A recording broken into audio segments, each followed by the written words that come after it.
भगवते वासुदेवाय। ॐ नमो भगवते वासुदेवाय। ॐ नमो भगवते वासुदेवाय। नारायणं नमस्कृत्यं नरं चैव नरोत्तमं देवीं सरस्वतीं व्यासं ततो जयमुदीरये। नष्टप्रायेषु अभद्रेषु नित्यं भागवत सेवया भगवतीरुत्तमश्लोके भक्तिर्भवती नैष्टिकी। कृष्णाय वासुदेवाय देवकी नन्दनाय च नन्दगोपकुमाराय गोविन्दाय नमो नमः। जय श्री कृष्ण चैतन्य प्रभु नित्यानंद, श्री अद्वैत गदाधर शिवासादि गौर भक्त वृंद। हरे कृष्णा कृष्णा कृष्णा हरे हरे, हरे राम राम राम हरे हरे। हरे कृष्णा। आज हम लोग भगवद गीता 13वां अध्याय का 15वां श्लोक पे चर्चा करेंगे। बहिरन्तश्च भूतानाम् अचरं चरमेव च सूक्ष्मत्वादविज्ञेयं दूरस्थं चान्तिके च तत्। बहिरन्तश्च भूतानाम् अचरं चरमेव च सूक्ष्मत्वात् अविज्ञेयं दूरस्थं चान्तिके च तत्। वट वर्ड मीनिंग, अनुवाद और तात्पर्य श्रील प्रभुपाद जी के द्वारा। श्रील प्रभुपाद की जय। वट अनुवाद। परम सत्य जड़ तथा जंगम समस्त जीवों के बाहर तथा भीतर स्थित है। सूक्ष्म होने के कारण वे भौतिक इंद्रियों के द्वारा जानने या देखने से परे हैं। यद्यपि वे अत्यंत दूर रहते हैं, किंतु हम सबों के निकट भी हैं। तात्पर्य। वैदिक साहित्य से हम जानते हैं कि परम पुरुष नारायण प्रत्येक जीव के बाहर तथा भीतर निवास करने वाले हैं। वे भौतिक तथा आध्यात्मिक दोनों ही जगतों में विद्यमान रहते हैं। यद्यपि वे बहुत दूर हैं, फिर भी वे हमारे निकट रहते हैं। ये वैदिक साहित्य के वचन हैं। आसीनो दूरम ब्रजति शयानो याति सर्वतः, ये कठोपनिषद में बताया गया है। क्योंकि वे निरंतर दिव्य आनंद भोगते रहते हैं, अतएव हम यह नहीं समझ पाते कि वे सारे ऐश्वर्य का भोग किस तरह करते हैं। हम इन भौतिक इंद्रियों से न तो उन्हें देख पाते हैं, न समझ पाते हैं। अतएव वैदिक भाषा में कहा गया है कि उन्हें समझने से हमारा भौतिक मन तथा इंद्रियां उन्हें समझने में हमारा भौतिक मन तथा इंद्रियां असमर्थ हैं। किंतु जिसने भक्ति में कृष्ण भावनामृत का अभ्यास करते हुए अपने मन तथा इंद्रियों को शुद्ध कर लिया है, वह उन्हें निरंतर देख सकते हैं। ब्रह्म संहिता में इसकी पुष्टि हुई है कि परमेश्वर के लिए जिस भक्त में प्रेम उपज चुका है, वह निरंतर उनका दर्शन कर सकता है।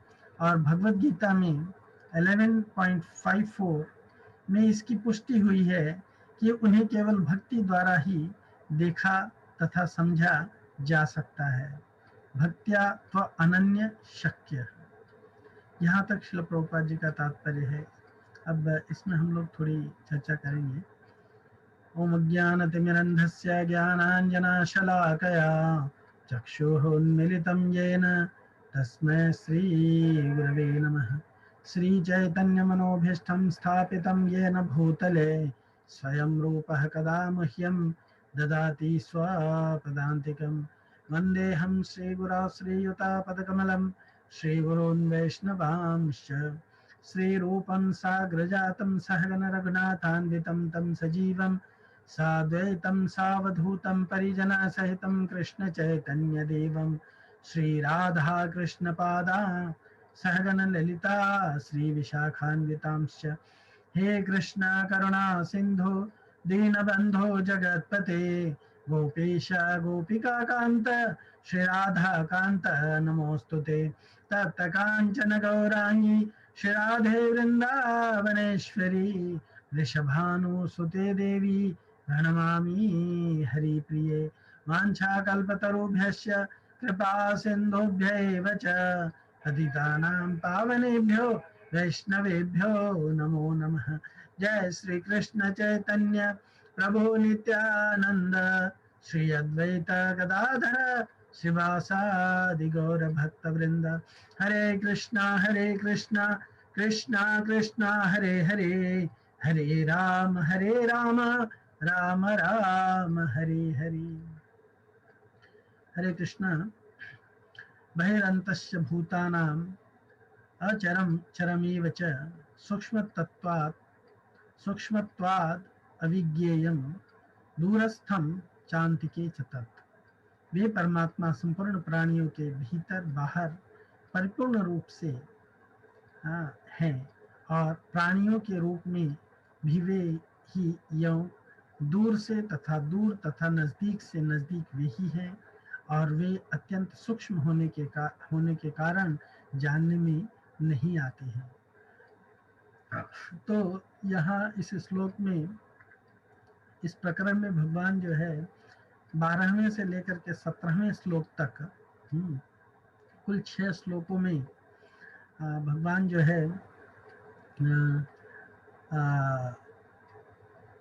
ज्ञेय तत्व वस्तु का निरूपण कर रहे हैं। और ये 15वां श्लोक है या 16वां श्लोक है। ये 16वां श्लोक है और इस श्लोक के अंतर्गत सॉरी इतने 11वें से लेकर के और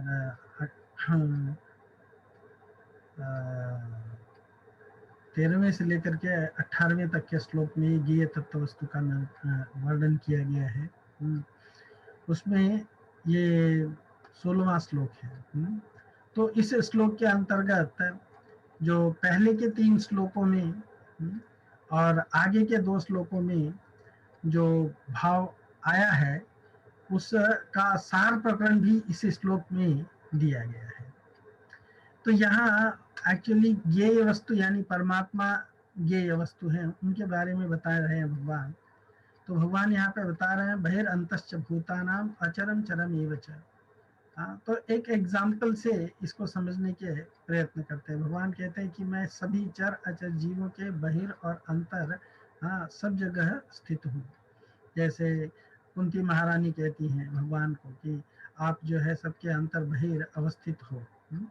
तो एक एग्जाम्पल दे सकते हैं कि जैसे बर्फ का बना हुआ एक घड़ा है और उस घड़े को समुद्र में या नदी में डाल दिया जाए तो उस घड़े के पानी, उसको घड़े को डुबा दिया जाए उस पानी में, तो उस घड़े के अंदर भी जल है, उसके बाहर भी जल है और वो घड़ा जिस चीज से बना है वो भी जल वस्तु है।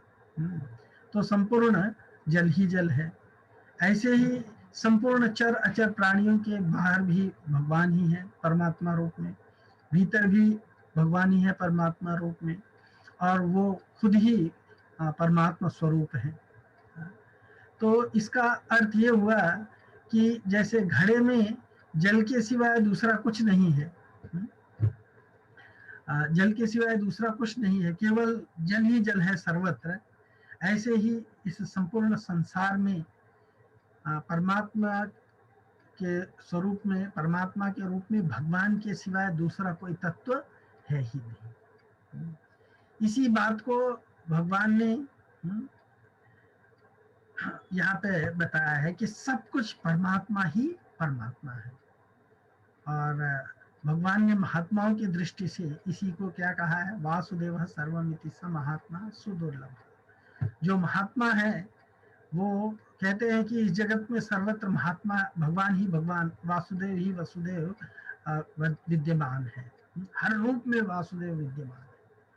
और अपनी दृष्टि से कहते हैं कि इस जगत में जो कुछ भी सत असत है महात्माओं की दृष्टि से कहते हैं वासुदेव सर्वमिति, और अपनी दृष्टि से कहते हैं गीता का 9वां अध्याय का 19वां श्लोक, सत असत च अहम। हाँ, मैं सत और असत सब कुछ मैं ही हूँ।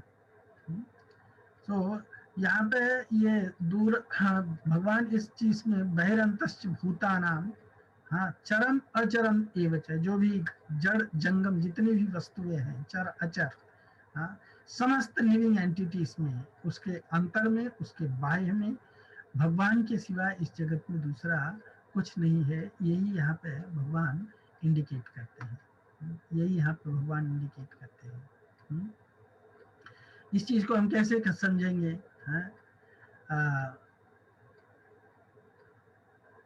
भगवान को हम अपने मन बुद्धि और इंद्रियों से नहीं समझ सकते हैं।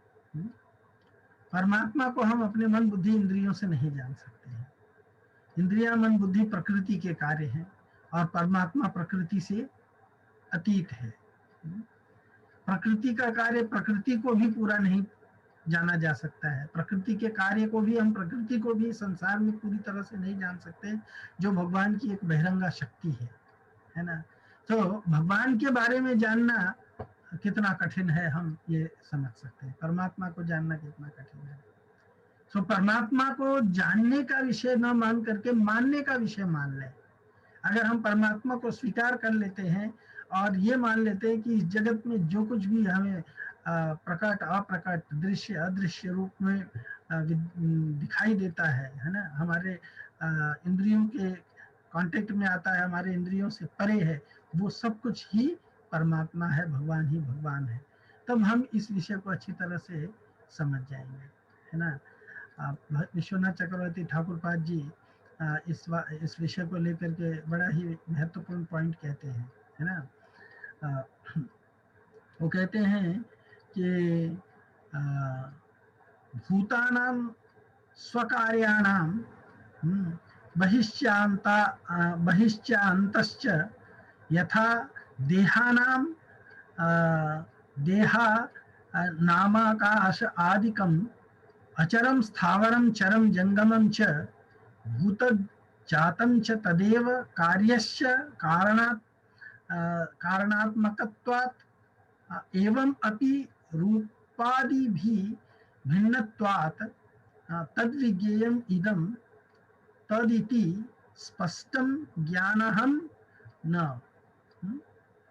यानी वे भूतों अर्थात समस्त कार्य समूह संपूर्ण विश्व के बाहर तथा भीतर सर्वत्र उसी प्रकार अवस्थित हैं जिस प्रकार देह आदि में आकाश का कार्य होने के कारण स्थावर जंगम जो समस्त भूत हैं, लिविंग एंटिटी हैं, वे समस्त वे ही हैं, किंतु ऐसा होने पर भी रूप आदि भिन्न होने के कारण वे स्पष्ट ज्ञान के विषय नहीं है। इसलिए अज्ञों के लिए वे कोटि योजन दूर हैं, किंतु विद्वानों के देह में अंतर्यामी होने के कारण उसी प्रकार निकट हैं जिस प्रकार अपने घर में स्थित कोई व्यक्ति है। संतम समीपे रमणम रति प्रदम वित्त प्रदम, लेकिन अज्ञान के कारण नित्यम अहम विहाय अकामदम दुख सुख भय आदि शोक मोह प्रद तुच्छम अहम भजेंगे। हम ऐसे ही चीजों में, इस सांसारिक चीजों में अटके रहते, इसलिए हम उसके अंदर निहित परमात्मा के स्वरूप को नहीं देख पाते। वे दूर से सुदूर या निकट से भी निकट हैं। जो देखने में सक्षम है उनके लिए वे उनके हृदय रूपी गुहा में दृष्ट होते हैं। जैसे मंडक उपनिषद में कहा गया है, दूरात् सुदूरे तदिहान्तिके च पश्चात् स्विहैव निहितं गुहायाम्। हृदय रूपी गुहा में स्पष्ट है, भगवान जो है वो दृष्ट होते हैं।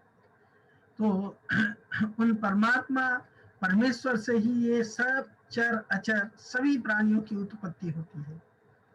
वे सभी प्राणियों के हृदय में अंतर्यामी रूप से तथा बाहर में सर्वव्यापक रूप में वर्तमान है।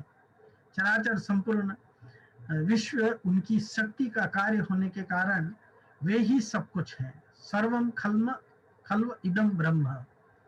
श्रुतियों में ऐसा कहे जाने पर भी उनके रूप आदि दूसरों से भिन्न है।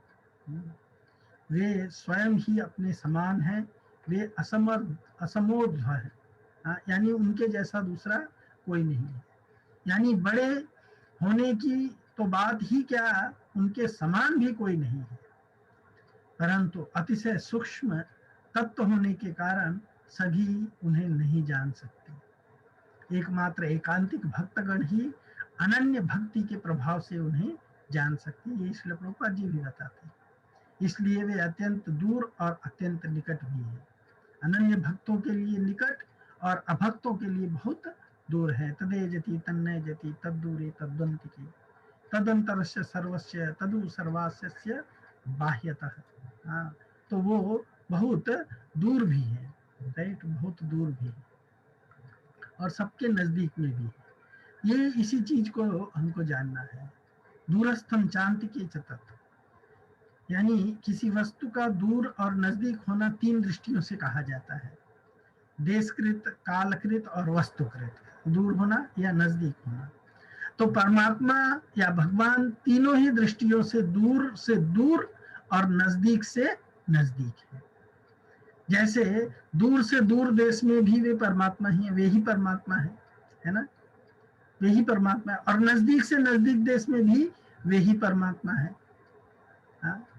पृथ्वी से दूर जल है, जल से दूर तेज है, तेज से दूर वायु है, वायु से दूर आकाश है, आकाश से दूर महत तत्व है, महत तत्व से दूर प्रकृति है और प्रकृति से दूर परमात्मा है। इसी तरह दूर से दूर है परमात्मा। हाँ, इस तरह परमात्मा दूर से दूर है और दूर से दूर होते हुए भी वे परमात्मा व्यापक रूपता से, व्यापक स्वरूप में सब में है, कण कण में है, क्योंकि परमात्मा सबके कारण है, सर्व कारण कारण, और कारण सब कार्यों में रहता है। प्रकृति से नजदीक स्थूल शरीर है, स्थूल शरीर से नजदीक सूक्ष्म शरीर है। हाँ, और सूक्ष्म शरीर से नजदीक जो है वो कारण शरीर कहलाता है। कारण शरीर से नजदीक जो है अहम है और अहम के नजदीक परमात्मा है, अहम से नजदीक परमात्मा है। इस तरह नजदीक से नजदीक परमात्मा, हाँ, परमात्मा है। परमात्मा जितने नजदीक है उतना नजदीक इस जगत में दूसरा कोई नहीं है। संगम समीप है, सबसे नजदीक है ना, सबसे नजदीक है। तो हम इनको कैसे जान पाएंगे? इनको जानने के लिए हमें शास्त्रों के ऊपर विश्वास करना होगा। पहले से पहले भी वे ही हैं, वे ही परमात्मा थे, पीछे से पीछे भी वे ही परमात्मा रहेंगे और अब भी वे ही परमात्मा है, भगवान ही परमात्मा है। संपूर्ण वस्तुओं के पहले भी वे ही परमात्मा है, संपूर्ण वस्तुओं के अंत में भी वे ही परमात्मा है ना। 9.30 से लेकर 36 तक के इसमें जहाँ पे चतुश्लोकी भागवत की बात कही गई है उसमें भी ये बात आई है कि भगवान ही जो है सबके स्टार्ट में भी है, सबके आदि में भी है और सबके अंत में भी केवल वही रहेंगे। वस्तुओं के अंत में भी वही परमात्मा है और वस्तुओं के रूप में भी वही परमात्मा है। उत्पत्ति विनाशशील, हाँ, पदार्थों के संग्रह और सुख भोग की इच्छा करने वाले के लिए परमात्मा स्वतः समीप होने पर भी बहुत दूर है। क्यों? क्योंकि उसको वो चीज दिखाई नहीं देते हैं। हाँ, जैसे कोई घातक वस्तु है पर कोई व्यक्ति जो है उसको सेवन के लिए एडिक्ट हो चुका है, तो उस घातक वस्तु की घातकता या मारक क्षमता उसको दिखाई नहीं देती है ना। वो धीरे धीरे उसको खत्म कर देती पर वो देख नहीं पाता, बहुत नजदीक है फिर भी वो देख नहीं पाता। हाँ, सो भगवान जो है सबके नजदीक है, पर भोगी व्यक्ति जो है, हाँ, जो भगवान के एनर्जी को भोग करने के रूप में है, वो एनर्जेटिक को नहीं देख पाता है। परंतु जो केवल परमात्मा के ही सम्मुख है उसके लिए ही परमात्मा नजदीक है। भगवान भगवद गीता में ही कहते हैं, यो माम पश्यति सर्वत्र सर्वं च मयि पश्यति तस्य अहम न प्रणश्यामि सच में न प्रणश्यति। वो मुझसे कभी दूर नहीं है, यानी भगवान को जो हर चीज में देखता है, परमात्मा के रूप में देखता है। इसलिए साधक को सांसारिक भोग और संग्रह की इच्छा का त्याग करके केवल परमात्मा प्राप्ति की अभिलाषा को ही जागृत करना चाहिए। परमात्मा प्राप्ति की उत्कट अभिलाषा होते ही परमात्मा की प्राप्ति हो जाती है, यानी परमात्मा से नित्य योग का अनुभव होने लगता है। तब हमें समझ में आ जाता है कि हम तो परमात्मा से दूर है ही नहीं, है ना। फिर अगले शब्द में भगवान कहते हैं सूक्ष्म तत्वात् अविज्ञेयम। वे परमात्मा अत्यंत सूक्ष्म होने से इंद्रियों और अंतःकरण का विषय नहीं है। यानी वे परमात्मा इनकी पकड़ में नहीं आते, इंद्रियों और मन के पकड़ में नहीं आने वाले हैं। तो प्रश्न उठता है कि जब जानने में नहीं आते हैं तो फिर उनका अभाव होगा। जो जो व्यक्ति, हम जिस चीज को हम नहीं जानते हैं वो अभाव है। जैसे हमारे पास में करोड़ों रुपए हमारे घर के नीचे दबा पड़ा है, पर मैं नहीं जानता हूं तो मैं उस रुपए को नहीं भोग पाता हूं, तो वो रुपया मेरे लिए अभाव है ना, है कि नहीं है। तो उनका अभाव नहीं है, भगवान का अभाव नहीं है। जैसे परमाणु रूप में जल सूक्ष्म होने से नेत्रों से नहीं दिखता, हवा में पानी के कण है लेकिन वो हमें नहीं दिखते हैं, पर न दिखने पर भी उसका अभाव नहीं है। न दिखने पर भी उनका अभाव नहीं है ना। क्यों नहीं है? वह जल परमाणु रूप से आकाश में रहता है और स्थूल रूप होने पर वो बूंद ओले आदि के रूप में दिखने लगता है। ऐसे ही परमात्मा अत्यंत सूक्ष्म होने से इंद्रियों, मन, बुद्धि आदि के द्वारा जानने में नहीं आते हैं, है ना। हम अज्ञान में रहेंगे तब हम भगवान को नहीं जान सकते। जैसे करोड़ों रुपए की थैली के ऊपर हम बैठे हुए रोज उसी पे सो रहे हैं, चल रहे हैं, फिर रहे हैं, लेकिन हमें अज्ञान होने के कारण हम धनवान नहीं बन पाते। तो इसका मतलब ये नहीं कि हम धनवान नहीं है, हम धनवान हैं पर हमें पता नहीं, है ना, हमें पता नहीं। राइट। तो ऐसे ही परमात्मा अत्यंत सूक्ष्म होने से इंद्रियों, मन और बुद्धि आदि के द्वारा जाने नहीं जाते हैं, क्योंकि वे इनसे परे हैं और इनसे अतीत हैं। अज्ञानी व्यक्ति नहीं जानता है। जीवों के अज्ञान के कारण ही वे परमात्मा जानने में नहीं आते हैं। जैसे एक एग्जांपल और ले लेते हैं। कहीं पर शब्द लिखा हुआ है भगवत गीता, श्रीमद् भगवत गीता शब्द लिखा हुआ है, तो जो पढ़ा लिखा नहीं है उसके लिए तो क्या है, वो केवल काला अक्षर भैंस बराबर, केवल लकीरें दिखती हैं। और जो पढ़ा लिखा है उसको श्रीमद् भगवत गीता लिखा हुआ दिखता है। संस्कृत पढ़े हुए को ये श्रीमद् भगवत गीता किस शब्द से बना हुआ है, किस धातु से बना हुआ है, श्रीमद् भगवत गीता इत्यादि ये जोड़ करके ये पूरा स्टेटमेंट बना हुआ है, वो ये जानता है। इसका क्या अर्थ होता है वो ये समझ पाता है, ये देखने लग जाता है उसको। गीता का मनन करने वाले को गीता के गहरे भाव दिखने लग जाते हैं। ऐसे ही जिन मनुष्यों को परमात्मा तत्व का ज्ञान नहीं है उनको परमात्मा नहीं दिखते हैं, उनके लिए वो काला अक्षर भैंस के बराबर है, उनके जानने में नहीं आते हैं। परंतु जिनको परमात्मा तत्व का ज्ञान हो गया है उनको तो वो सब कुछ में परमात्मा ही परमात्मा दिखते हैं। सर्वम, सर्वत्र व्याप्त परमात्मा दिखाई देते हैं विष्णु के रूप में। भगवान का नाम है विष्णु, विष्णु मतलब जो सब में व्याप्त है। तो हर कण कण में व्याप्त होने वाला व्यक्ति कैसे नहीं दिख सकता है? हमें देखने की दृष्टि नहीं होती है। भगवान तो सब में, रसो हम अपसु कौन्तेय प्रभास्मि से सूर्यो वेद्यम पवित्र ओंकार वृक्षाम यजुरेवच, है ना। भगवान सर्वत्र है, साउंड वाइब्रेशन में है, पानी में है, स्वाद में है, सब चीज में है। हम जिस चीज से भी जीवन में क्या करते हैं, व्यवहार करते हैं, हर चीजों में भगवान है। हम जिन चीजों से व्यवहार नहीं करते उसमें भी भगवान व्याप्त है परमात्मा के रूप में। तो परमात्मा को केवल जिनके पास में ज्ञान है वही वस्तु, वही व्यक्ति देख सकता है। उस परमात्मा तत्व को ज्ञेय भी कहा गया है और अविज्ञेय भी कहा गया है। इसका तात्पर्य ये हुआ कि वो स्वयं के द्वारा ही जाना जा सकता है, इसलिए वो ज्ञेय है। और वो इंद्रियों, मन, बुद्धि आदि के द्वारा नहीं जाना जा सकता, इसलिए वो अविज्ञेय है। तो जो व्यक्ति आत्म तत्व पर स्थित होता है, आत्मा की दृष्टि से देखता है, वो जान सकता है परमात्मा। सर्वत्र परिपूर्ण परमात्मा को जानने के लिए ये आवश्यक है कि साधक परमात्मा को सर्वत्र परिपूर्ण मान ले। ऐसा मानना भी जानने की तरह ही होता है। हाँ? जैसे ज्ञान हो जाने पर ज्ञान कभी मिटता नहीं है ना, ज्ञान हो जाने पर ज्ञान कभी मिटता नहीं है। ऐसे ही परमात्मा सर्वत्र परिपूर्ण है और सर्वत्र विद्यमान है। इस मान्यता को कोई मिटा नहीं सकता है, क्योंकि जब हम ये मान के चलेंगे तब हमें उसको धीरे धीरे अनुभव में आने लगता है। जब सांसारिक मान्यताओं, हाँ, जैसे लोग अपने आप को आइडेंटिफाई करते हैं, मैं ब्राह्मण हूँ, मैं साधु हूँ, मैं दिस हूँ, मैं स्त्री हूँ, मैं पुरुष हूँ, इत्यादि इत्यादि, जो एक्चुअली टेम्परेरी है, वास्तविक नहीं है, अवास्तविक है। हाँ, उसको कोई नहीं मिटा सकता है, हमारी इस मान्यता को कोई नहीं मिटा सकता है।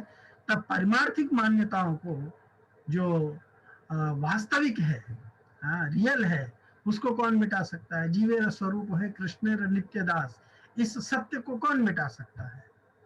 हम दासता नहीं करें वो अलग बात है, पर हम तो हैं तो दास, है ना। इसका मतलब ये हुआ कि दृढ़ता पूर्वक मानना भी एक महान साधन है। जानने की तरह मानने को भी बहुत महिमा कही गई है। परमात्मा सर्वत्र परिपूर्ण है, ऐसा दृढ़ता पूर्वक मान लेने पर ये मान्यता रूप में नहीं रहेगी, बल्कि इंद्रियां, मन, बुद्धि से परे जो अत्यंत सूक्ष्म परमात्मा तत्व है, परमात्मा है, उनका धीरे धीरे हमको अनुभव होने लग जाएगा। फिर हम सर्वत्र परमात्मा को देख सकते हैं।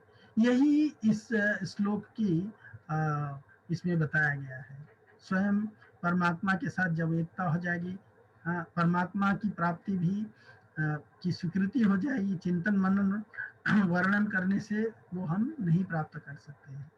शरीर संसार के साथ स्वयं की एकता कभी नहीं हुई है, लेकिन भगवान के साथ जीव की हमेशा एकता है। इस सच्चाई को मान लेने पर जीव जो है इस जगत में, यही भगवान बताना चाहते हैं कि बहिरंतश्च भूतानां चरम अचरम ये वच, और यही ज्ञेय वस्तु है, यही ज्ञेय वस्तु है। जो व्यक्ति इस ज्ञेय वस्तु को जान लेता है वो अपने जीवन को सही डायरेक्शन में मोड़ सकता है। और ये तत्व जो है भगवान ने गीता में हर एक के लिए उपलब्ध कराया है, पर इसके लिए विश्वास का होना बड़ा आवश्यक है। और विश्वास जो है वो मान्यता से आती है ना, विश्वास जो है मान्यता से आती है। हम केवल अगर अपने इन मन और बुद्धि के कल्पना में पड़े रहेंगे तो हम इस चीज को समझ पाना बड़ा कठिन है। लेकिन भगवान को जो मान लेता है, जान लेता है, वही संपूर्ण विषय को जान सकता है। यही इस श्लोक का निष्कर्ष है। Hare Krishna, thank you so much, आपका बहुत बहुत धन्यवाद।